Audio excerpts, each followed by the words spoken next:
Radio Opinión presenta.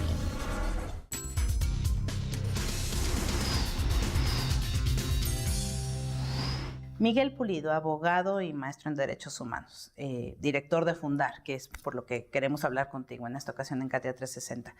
Dinos de manera general, ¿cómo está la transparencia y rendición de cuentas en México? Mira, yo creo que tiene una dualidad. Es al mismo tiempo una realidad y al mismo tiempo una expectativa. Es una realidad porque hay que decirlo. Porque hay una ley, ¿no? Porque hay una ley, hay un instituto federal y hay muchos institutos locales. Y estos institutos lo que hacen es proteger al ciudadano cuando el gobierno no les quiere entregar información. En ese sentido es una mínima realidad. También es una expectativa y una esperanza porque la ciudadanía quiere más. Fundar es un centro de investigación en transparencia. Nosotros somos un grupo de profesionistas, ciudadanos, que lo digo de manera muy seria y también muy responsable. Tenemos el privilegio de dedicarnos a ser ciudadanos informados de tiempo completo. Y para eso, preguntar, para monitorear, fiscalizar lo que hace nuestro gobierno y tratar de sugerirle que corrija lo que hace mal. Y los documentos gubernamentales, pues son evidencia, ¿no? Claro. Son materia Porque prima. además está ligada con la corrupción, ¿no? Mucho. Y también hay que decirlo, la ineficiencia por desdén o por impericia es igual de costosa, ¿eh? Yo creo que todos lo sabemos y lo vivimos, pero cito un informe que se acaba de presentar de Transparencia Internacional donde sobre percepción, ¿no? Donde dice que los mexicanos percibimos que los partidos corruptos, el poder judicial, también los servidores públicos, pues son corruptos. Y mira, en la medida en la que la ciudadanía puede conocer más o con más detalle lo que hace su gobierno, a veces también se desencanta más, porque la transparencia no corrige inmediata y automáticamente lo que hacen los gobiernos. Y por eso a veces las percepciones de corrupción incrementan en la medida en la que uno está mejor informado, ¿no? Estamos ante una coyuntura muy interesante, porque el Senado ya votó la reforma en transparencia. Ya convertido en minuta, que así se llama, llegó a la Cámara de Diputados, donde diversas comisiones hicieron un predictamen.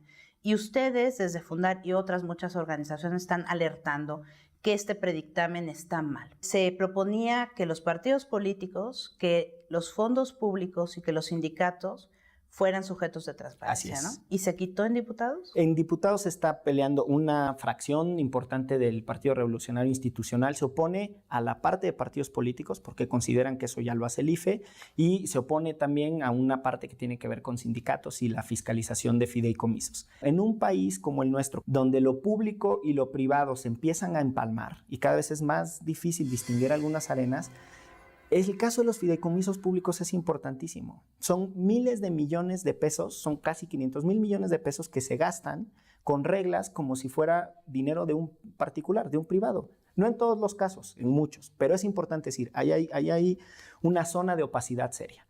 Los partidos políticos, si bien no son una oficina de gobierno, me parece que es suficiente razón para decir, hey, hay que tener un esquema de fiscalización superior y por fiscalización me entiendo la posibilidad de que la ciudadanía pregunte y pueda revisar los números, pueda no solo preguntarles sobre los cuentos que nos cuentan, sino sobre las cuentas que se gastan. Y el caso de los sindicatos, hay una parte que tiene que ver efectivamente con la autonomía sindical, hay que defenderla, hay que tener cuidado con que se traten de desactivar gremios, ¿no? Que se vuelva persecutorio. Pero también hay que reconocer que hay mucho dinero público ahí. Finalmente está el debate sobre el IFAI. En la Cámara de Diputados están a favor de pensar en sacar a todos los consejeros, renovarlos. Hay un tecnicismo que es la inatacabilidad de las resoluciones. Y lo explico de manera muy sencilla. Significa que cuando el IFAI resuelve, la autoridad ya no tiene opción de irse a quejar con nadie. Ampararse. O sea, si el IFAI dice, da a conocer la información. La autoridad tiene que entregar la información. Sí hay impugnación, sí hay posibilidad de quejarse, pero ese esquema de revisión solo existe en protección de la ciudadanía, porque de lo que se trata es de asegurar que no se afecten los derechos de ningún ciudadano. Y el principio es que la información es pública. Ese principio ya existe hoy en ley. El diputado Manlio Fabio Beltrones hizo pública una declaración muy polémica diciendo que la inatacabilidad de las resoluciones no era posible. Bueno, es posible por dos razones muy básicas. Uno, ya está en ley. Y el segundo es que la Suprema Corte de Justicia de la Nación de este país ya se pronunció 4 veces sobre ese mismo tema. Se le quiere quitar entonces al dictamen esa dimensión de la inatacabilidad. Esa es una cosa. Segundo, se le quiere quitar la dimensión de especialización del órgano. Eso tiene que ver con el IFAI. Y tercero, que es el órgano nacional. La tercera cuestión es muy polémica porque tiene que ver cómo llegan los comisionados, cómo llegan los árbitros, los que le darán la razón al ciudadano o a la autoridad. Y es muy importante... ¿Elegidos por quién? ¿No? Esa es la discusión. Ya de por sí es polémico que vengan elegidos por el acuerdo de la Cámara de Diputados, porque ¿no? Tienen un tufo a distribución de cuotas Pues entre IFE, partidos, sí. tal cual. Más polémico sería que los designe directamente el presidente, ¿no? Entonces ahí hay un punto de tensión y tiene que ver mucho con la legitimidad de las instituciones y de dónde vienen las personas que terminan siendo árbitro me parece una de sus características más poderosas. Bueno, lo cierto es que es un tema que vamos a discutir en septiembre. Mira, es una tristeza que no se haya discutido ya y pongo elementos de referencia.